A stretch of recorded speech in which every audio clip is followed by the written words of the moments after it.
Well, I had friends who were interested in around the graveyard, so today I will take a walk around the graveyard. This is the house that's on the front of the graveyard. Mars Walk.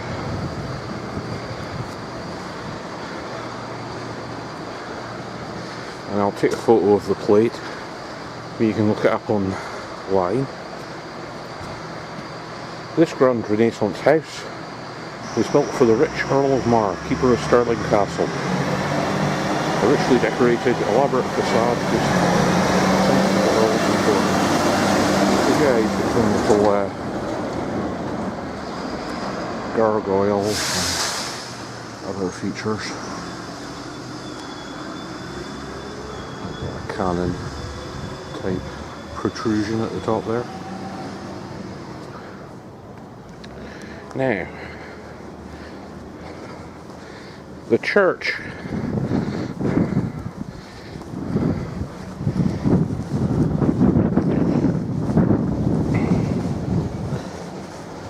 I'm recording this on the action cam, but I've got a camcorder running as well.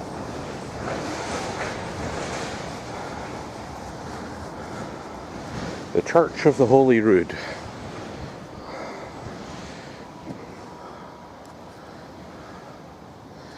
Began in the early 15th century and still with its original oak roof beams, this is one of Scotland's finest medieval churches. Tradition says that King James IV may have helped masons build the later eastern end during the 16th century. In 1567, the infant King James VI was crowned here, by which time the church was a reformed place of worship. Bullet marks on the tower may date from a siege of the castle by Cromwell's troops.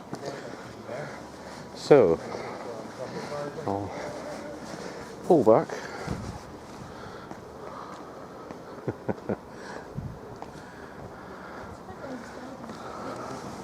To get a decent view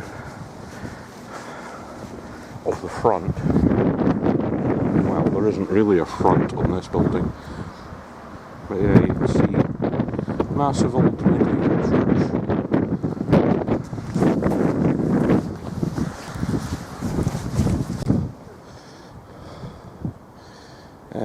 This is the entrance into the graveyard. This is Mars Walk at the back. Huge house for the time period. And the cemetery. You're entering the Mars Walk section of the Old Town Cemetery. Adjacent to this valley cemetery, the old kirkyard and Drummond pleasure ground.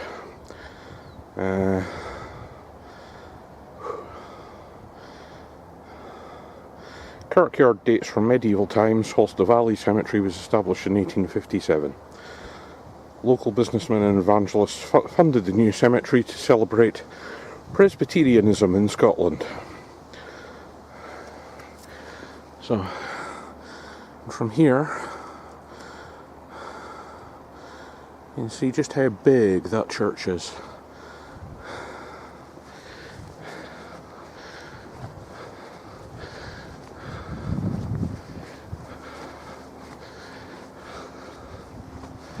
But for the good views, we head for the Ladies' Rock.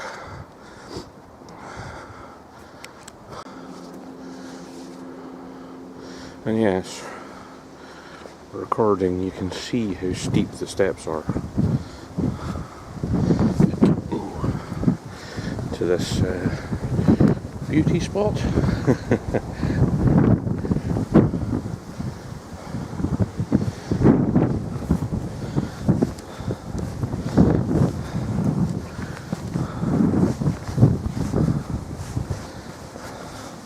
There is even a back staircase leading down to that back walk.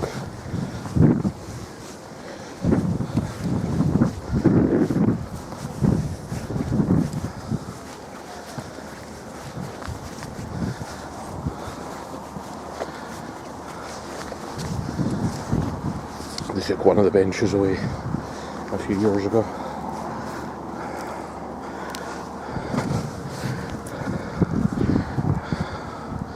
But yes, slightly better weather today. So that's northwest up the Forth Valley. Star of the Ten, the castle. This is the valley part of the cemetery. And you have the Covenanters Pyramid.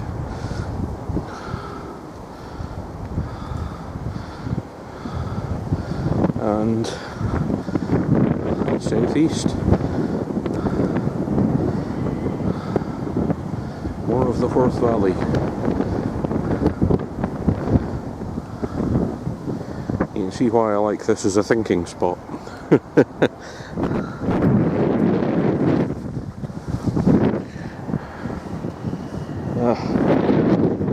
Tree in the way.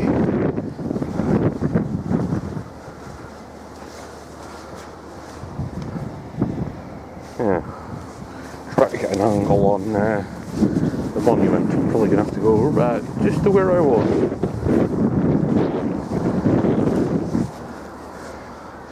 Because the tree's getting in the way.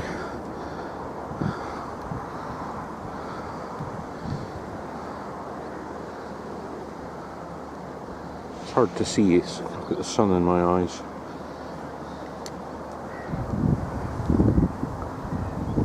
Ah, there we go. Yeah, that's the Wallace Monument. On the other side of the valley.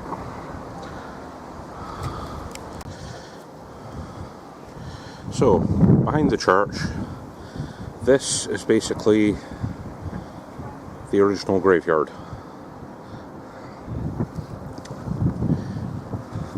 This side, the valley and work part, is all a later addition. In the 18th and 19th century. So while it all looks old and nice, this is all landfill.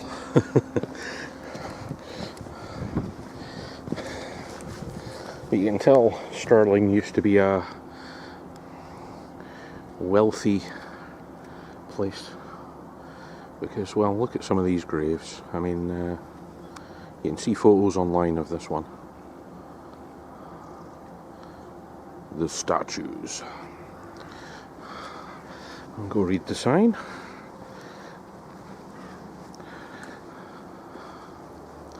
Statues of the heroes and of the Scottish Presbyterian Reformation set up when the Valley Cemetery was opened were part of the education and improving the atmosphere of Victorian Stirling.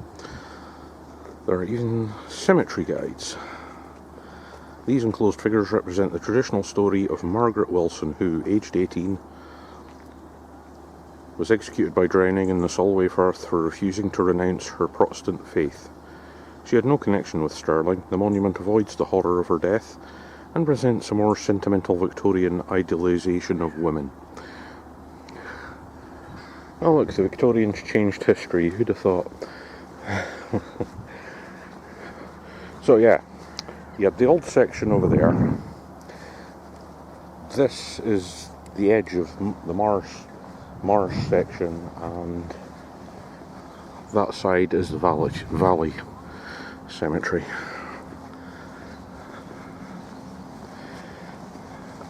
We shall go and look in the valley. Because why not?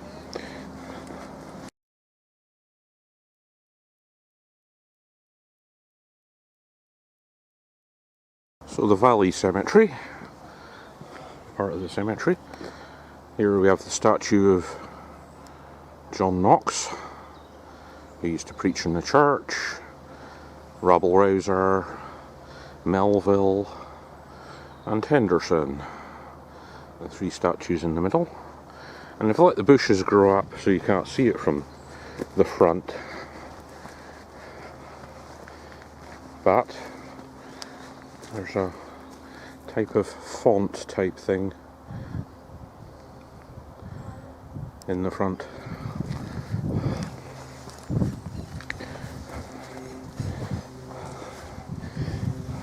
See, it is plumbed for rainwater.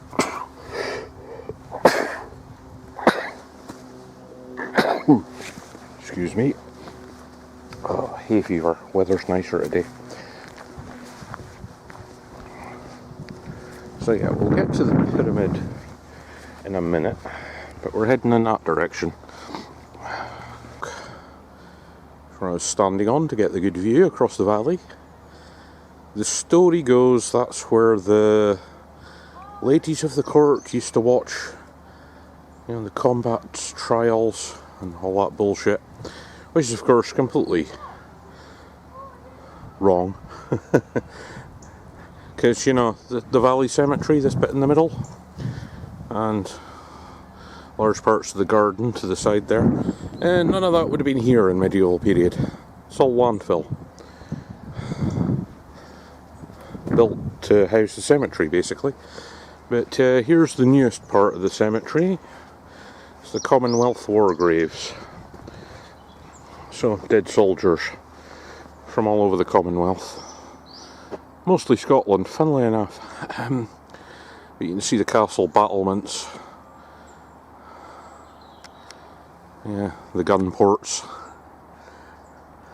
Of course, those are the newest, some of the newest parts of the castle as well. So, and obviously there's a big car park in the front of the castle, which is a very new addition, because you never had a giant car park in front of your castle. You had a narrow causeway leading up to the front of your castle to limit enemy movement. So basically, most of this is man-made.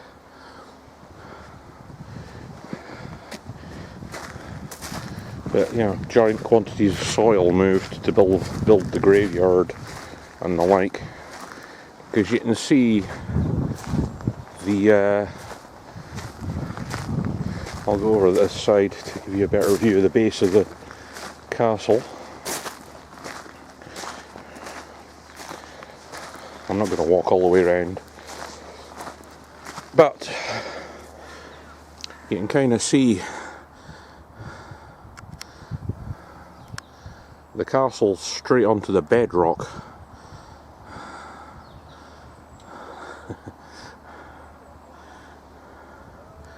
So yeah, all this stuff over in this direction, that's all been added on top of the original hill.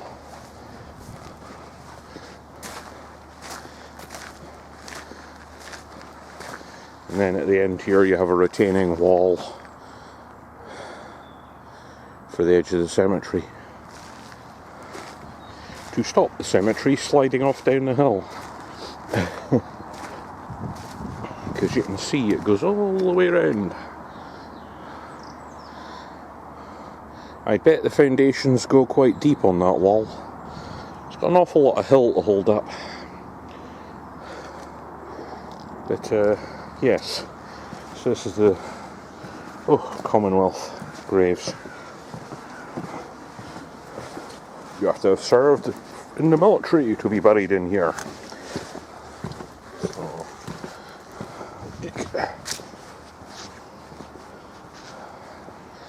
But yeah, well, there's a better view of the castle base.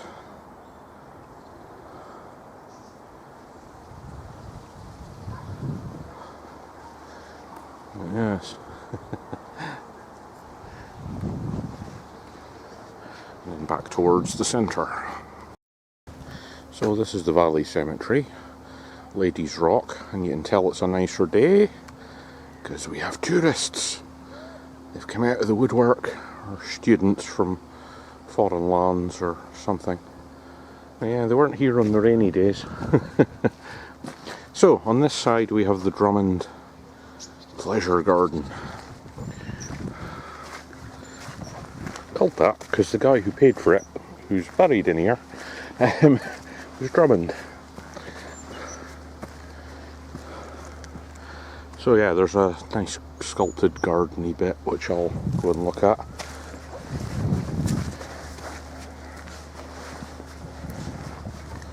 And there's a little tiny pond in here.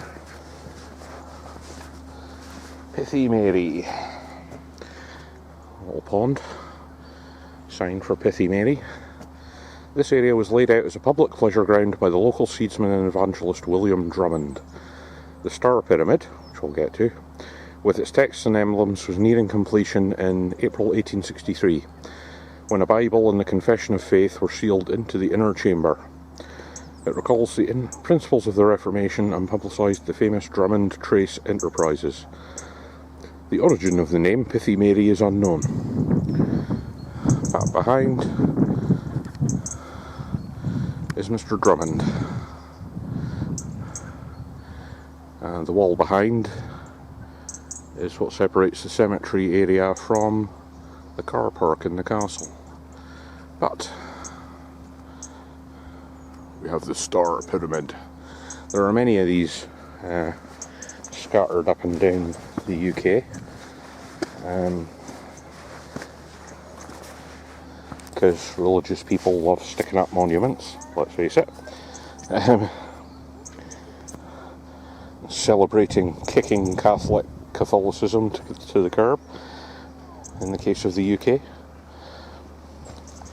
Now you can tell there used to come up the steps here, and you didn't go up those steps, you went round the front to the big fancy steps.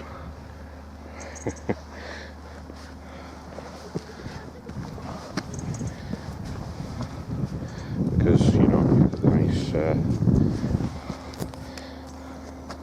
they've got their worlds at the front. Globes. So yeah, all kicked off by Knox and Covenanters. And the pyramid's got holy references on the side, because, well, of course it does. You can see the gardens, and you can just make out the castle hall up at the back there in its pinkness. That apparently is the colour all sort of castles built at that same period would have looked. It's down to the way the stone's finished. It goes pink. So if you see a castle and it's all grey and it matches the date of that hall's originally built, you know if it's grey, it's fallen to bits, because it should be pink. But that's the graveyard. On the skyline you can see the wind farm.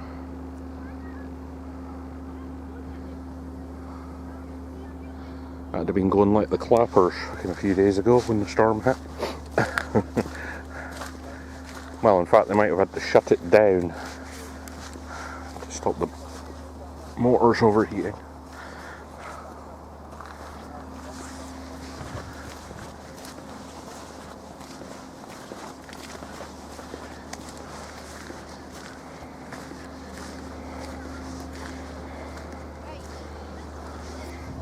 But yeah, this is the other side of the pyramid.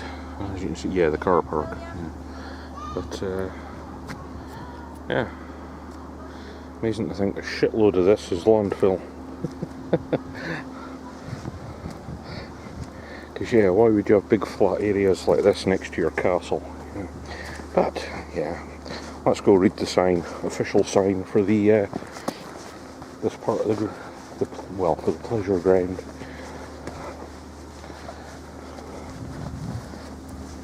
Hopefully the sound turns out okay.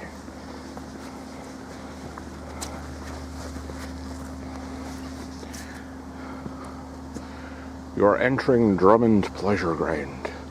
It was laid out in 1862 to 1863 by local nurseryman and evangelist William Drummond, following the Old Town Cemetery expansion from 1857. It includes the Star Pyramid and Pithy Mary Pond, and extends the religious symbolism of the rest of the cemetery area with its celebration of Scots Presbyterianism. So, yeah. You can see there's a little map of the cemetery. So you can see Holyrood Kirkyard, that's the old bit. CemetaryWalk Cemetery, which is an add-on. The Valley Cemetery, which is an add-on. Drummond Pleasure Ground, which is an add-on. So yeah, I like it. Footpath with steps for gradient more than 1.12 is the blue lines. So steep bits. But yes, you get lovely views.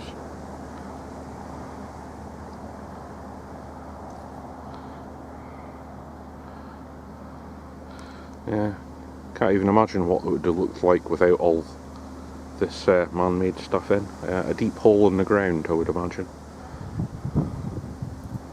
They wouldn't have built the castle here if it had gentle slopes up to it.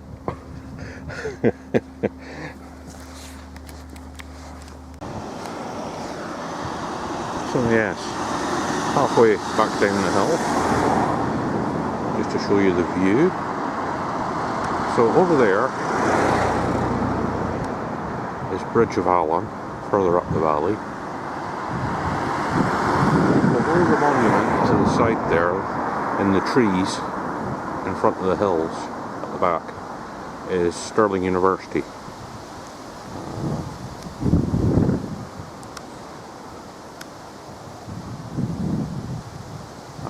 Up in here, you can just see the tops of some of the buildings and stuff.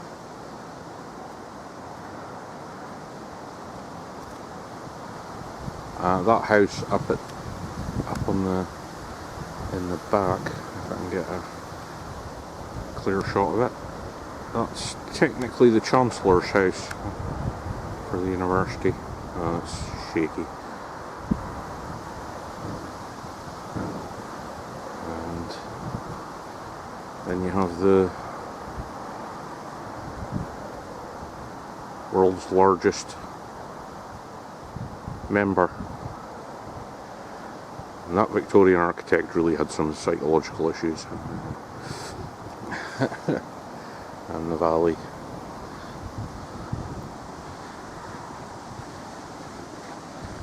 The Ochil Hills at the back.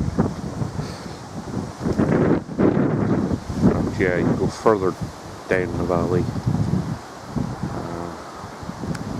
It's Alloa. And all those flat buildings, that's bonded warehouses full of beer and whiskey.